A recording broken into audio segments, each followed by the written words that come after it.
Destiny has fundamentally shifted with Forsaken, and I think that what you're going to see from now on is a lot of the philosophies that we learned and demonstrated are going to be carried forward. New pursuits, pinnacle activities, raids, new weapons, and more power to go after. And that's what the seasons and the annual pass are about. Every time you log in for the reset on Tuesday, something's happening in the world that's changing. It's going to be like a little advent calendar where you're unwrapping the little gifts underneath the tree, not knowing exactly what's in them.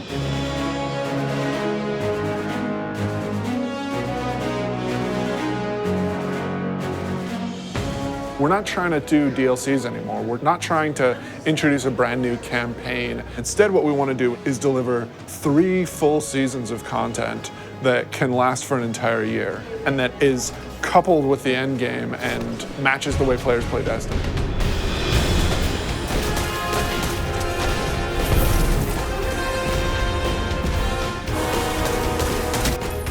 We're taking a really different approach this time around. We're changing that paradigm a lot. We're changing because of the player feedback. We're changing because of the reception to Dreaming City. And we're changing because players want to be able to experience the game, not just in day one feast mode. They want that buffet to last throughout the year and give them reasons to keep coming back. For Forsaken, the quote was like, it's an end game with a campaign, not a campaign with an end game. And we are definitely like adding to the end game.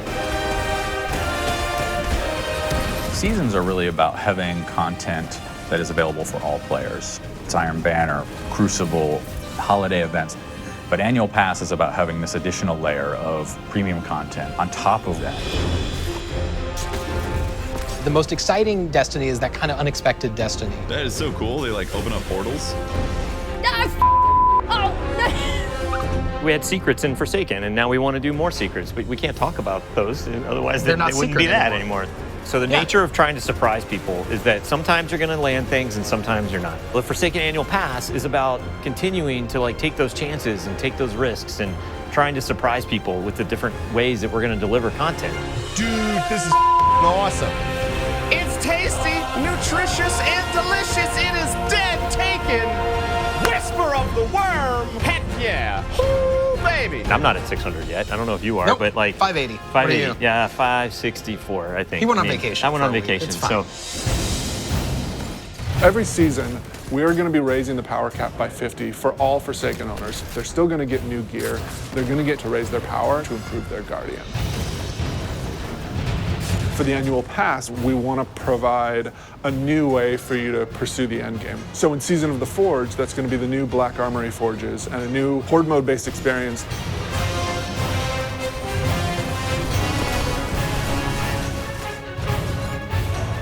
In Joker's Wild, Season of the Drifter, that's going to be new Pinnacle Gambit activities that you can play with your friends.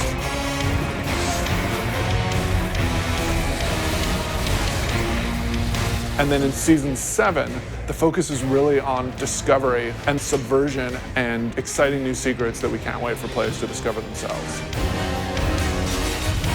But the annual pass really starts going in earnest in December. That's going to be when you're going to discover the Black Armory. You are not welcome here, Guardian.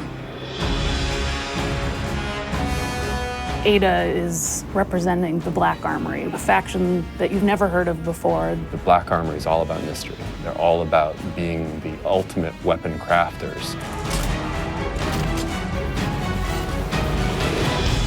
Ada has been keeping the secrets of the Black Armory since the Golden Age, trying to keep them away from Prying eyes of the Vanguard. keep them away from the prying eyes of the Vanguard. She doesn't really trust Guardians, but some of the secrets have been lost even to her. She needs you to go out into the world and hunt down each forge. Reclaim it, reignite it, and build out the arsenal even further.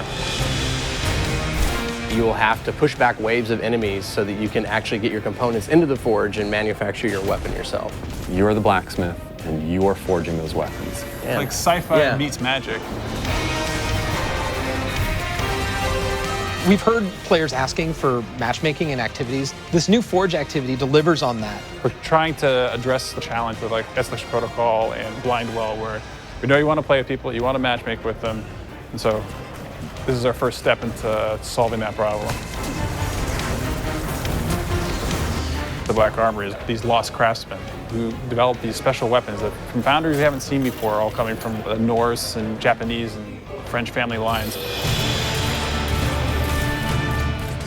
There's 3 families that were involved in the Black Armory. You can definitely feel the theming in those weapons and the backstories and how they came to be and the roles that they perform. Izanagi's burden is the crazy sniper rifle where you have a magazine of 4 rounds, and if you do the special reload, it actually crams all 4 bullets into a single round that does damage. That is brutal and will like totally compete with Whisper and Sleeper. It's a sniper rifle that can body shot an enemy. That's all I need to say. The bow is from the Fringe family. It's beautiful. It feels a little thorny in the way it plays. If you like Thorn from Destiny 1, you're gonna love this bow. Jotun is the fusion rifle. Goes on your hand. It goes on your hand. It's the arm blaster, as it was affectionately referred to, and it fires a giant fireball slug that will set the ground on fire. And it follows you. And it will track you down and murder you. It knows where you live. So we got 5 new exotics, including 4 brand new awesome weapons and 1 old favorite.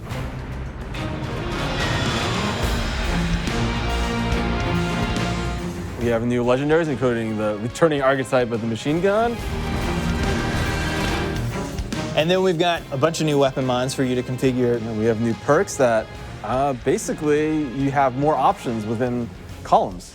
You have more options within columns. If I had like Rampage and then Dragonfly, I could choose to pick between them. Yeah, you can choose. You can choose. In Black Armory, it's about new weapons, new activities, and doing all the pursuits to get more powerful to go into the raid. We're gonna mix it up. We're gonna go to the city. Like, we've never done anything like that before, and it's awesome. And you drop straight into this old part of the city that you haven't ever been in because it's been off limits. It's about the unexpected. It's got vehicles. It's different in a very refreshing way. It's a throwback to Wrath of the Machine style combat. It's much more focused on high action, high adrenaline. Keep the throttle pegged. That would be my my advice. We really don't want to be a box product that you think of as being on a disc. We want to be a world that evolves and changes over time. Anytime you try something new, it's going to be uncomfortable, it's going to be scary, but we got to forge ahead. Like, the world's changing, games are changing. It's time to set a new course. Yeah. We don't want to play it safe. We want to take risks, and we want to have this annual pass explore some of these areas that we haven't done before. We think that started with Forsaken, and we liked what we did, and we want more of it.